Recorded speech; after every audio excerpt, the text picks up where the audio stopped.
All right, welcome back to another episode on What the Sheet. And in today's episode, we're going to take a pile of lumber that you see in the back of my truck, and we're going to transition it into this blanket chest, which is roughly 4 feet long and then 2 feet square, in height and depth.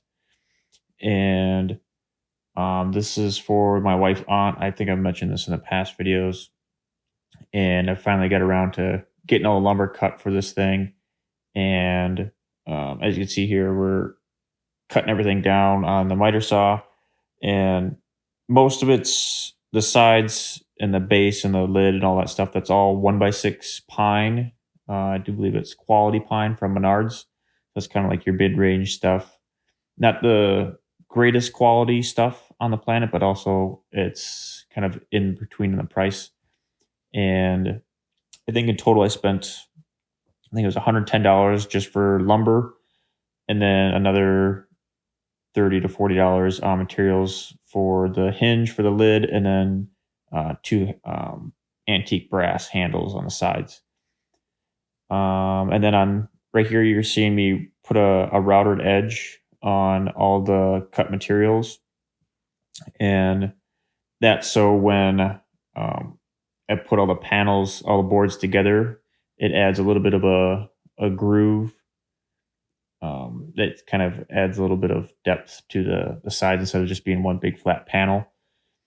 And I think in the end, it actually worked out pretty good. However, in the future, if I either make another chest like this, or a smaller one, or a different size one, I'm going to want to invest into even like a small benchtop router table, because doing it this way by hand, even with the big router, is a pain in the butt, because I have to do all four sides or all four edges on each board.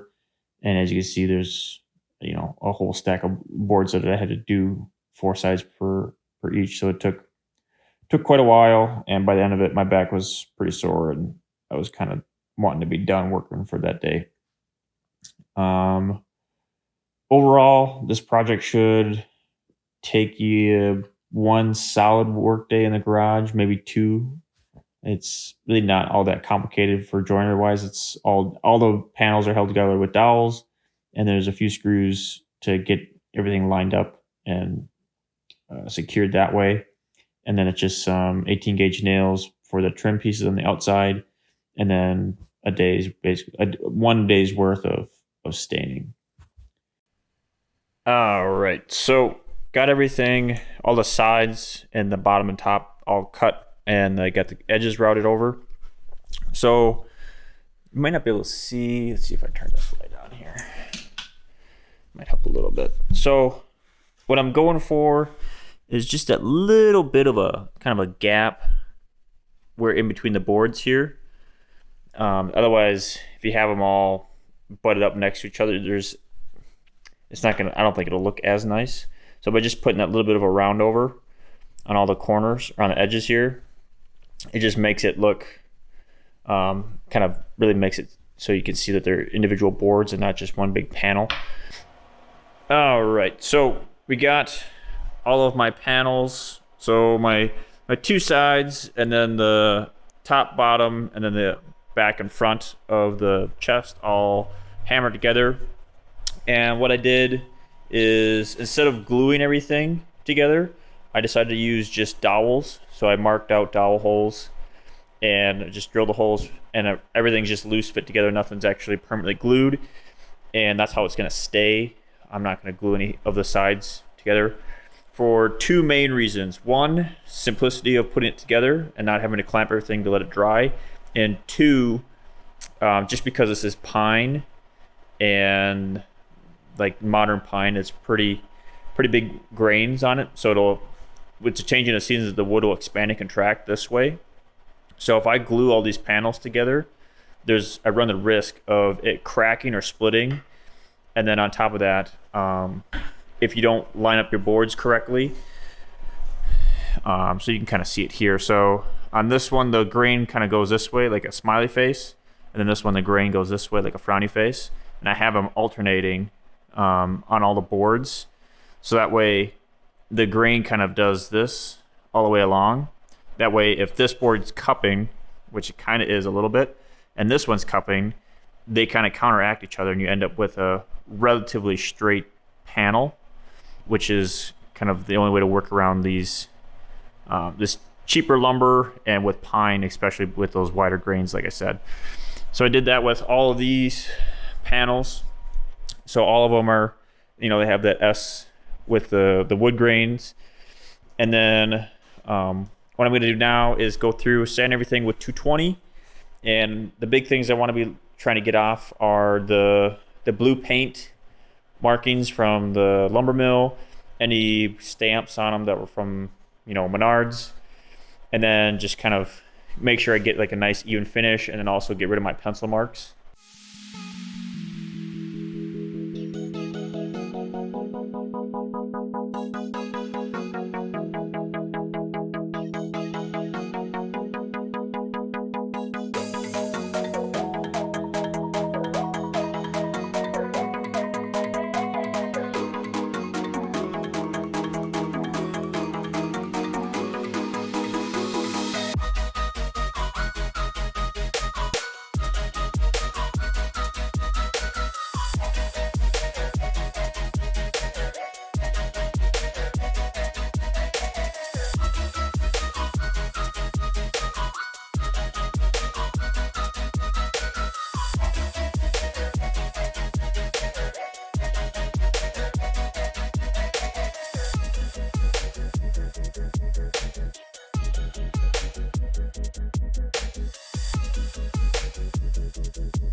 All right, so got the shell made with my trim pieces on. The only other last little bit of trim I have to do is basically like a baseboard trim, and that's just going to cover up the screws that I use to secure not only the main trim but also the base. So what I did is, on, I think it was the back side here, the wall, this back wall was kind of bowing out, so I put in 3 screws to secure it to the bottom.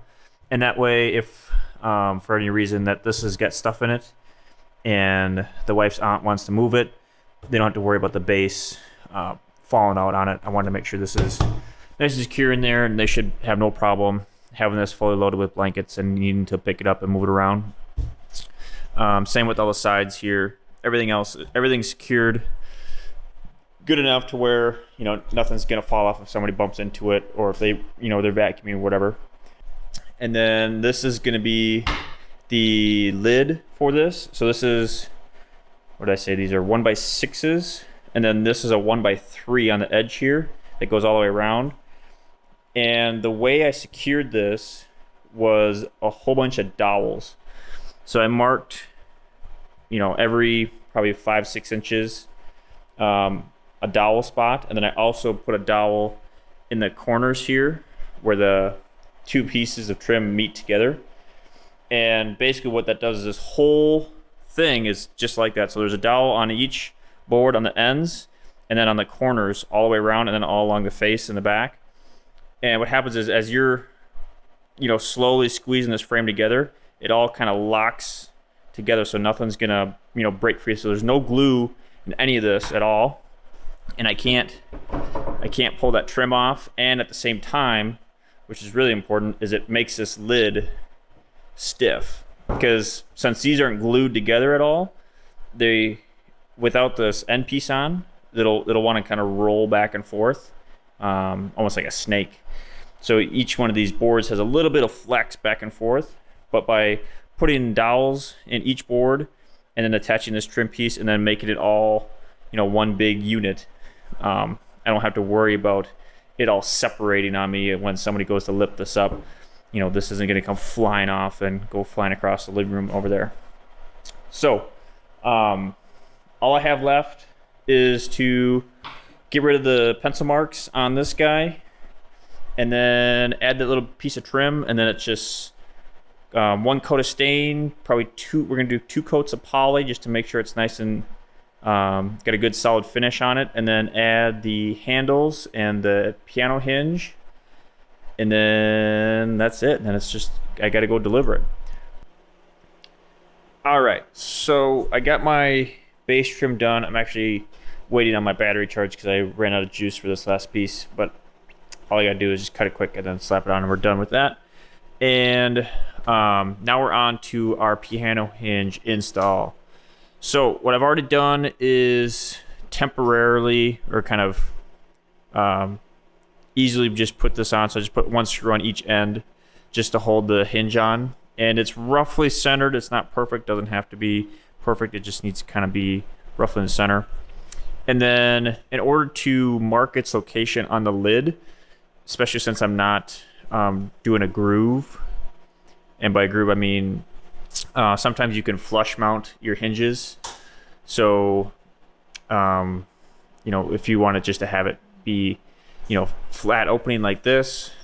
So if your lid would come all the way over like this, or up to 90, which is what this one will do, you can cut a small groove or a dado all along this, and it'd be probably about 1/8 of an inch thick, and that would, and you do your groove on this piece and on your lid or your door, and that way when it's closed, everything will sit perfectly flat, and you shouldn't have any gaps or very little gaps.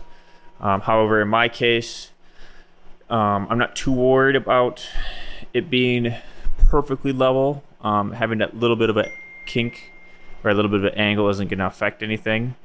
So what I've done is I set up my,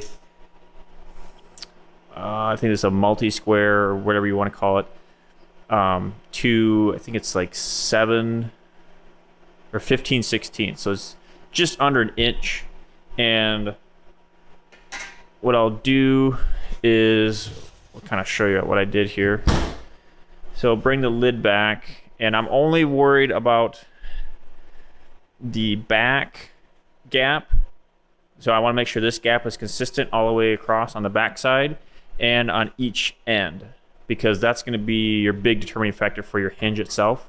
Because if you think about it, if you worry about the front, if you have the front nice and square, but your back is crooked, when you put your hinge, when you attach the lid to your hinge, if this is crooked, it's not going to want to open the right way, and it might bind up in a corner here. So you want to really focus on where your hinge is attaching. You want to make sure that's square with the base as much as you can. So like I said, I got my square preset, and all I'm going to do is push it up against the base trim here, and then as you can see, the lid needs to come back a little bit, so I'll pull it back and then push it. It looks good. And we'll come down to this side. This side probably has to come back a little bit too, so we'll pull this and then just kind of double check in a few spots. Everything's looking good. And then as you can see, just touching, and there's that little bit of a gap. When this is sitting on the ground, you're not going to notice. And then do the same thing for the side. So looks like we've got it just about perfect. We'll come over here, and it's a little bit off, but that's okay. And then we just want to double check our regular spacing. Looks like this got moved.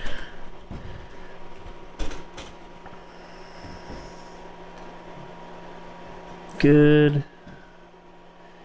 Good. Good. And then we'll check this side again.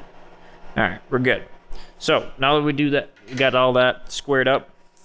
I'm gonna take this pencil, and the one main reason I really like these mechanical pencils is that tip. So that tip is super pointy, which in a case like this really helps me get up underneath here.